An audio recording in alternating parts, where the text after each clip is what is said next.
វិតជាឡៃដីព្រៃដើមថ្នឹងឃ្លាំងចំណែដឹងទ្រពនៃវិជ្ជាសិស្សគ្រប់ជុំនន់ចងចាំគ្រប់គ្រាគុណគ្រូកំពីខ្ពស់ក្រៃវិង្សាអាគារសិក្សាសង់ថ្មីល្អឆាតលើដីកំណាត់ស៊ីធកណ្ដាភូមិព្រៃដើមថ្នឹងវិទ្យាល័យសិក្សាសាលាប្រណិតពិតជាគំរូ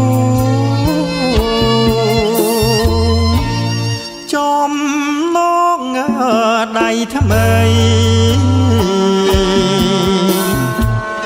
ជាក្តីសង្ឃឹមនៃសឹងគ្រប់គ្នាត្រង់ត្រាប់ត្រេះរិះក្រេបយកវិជ្ជាមានឈ្មោះខ្ពស់ងារជាជនប្រពៃម្ចាស់ទានមានចិត្តសណ្ដងមេត្តា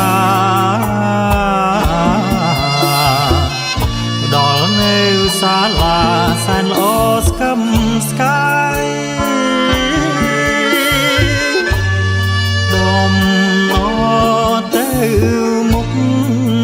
ផុតទុកលែងភ័យ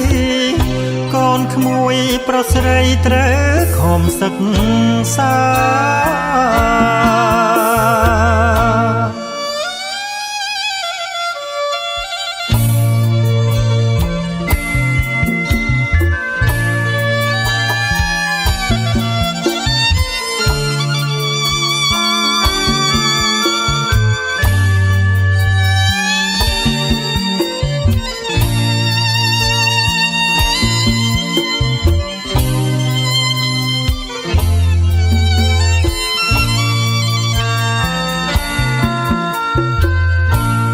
ចំ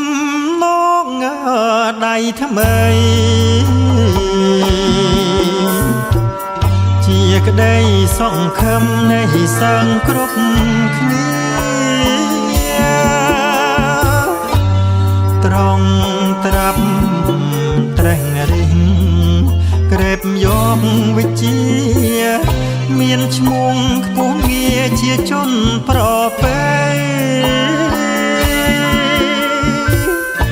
ចាស់ទានមានចិត្តសណ្ដងមេត្តា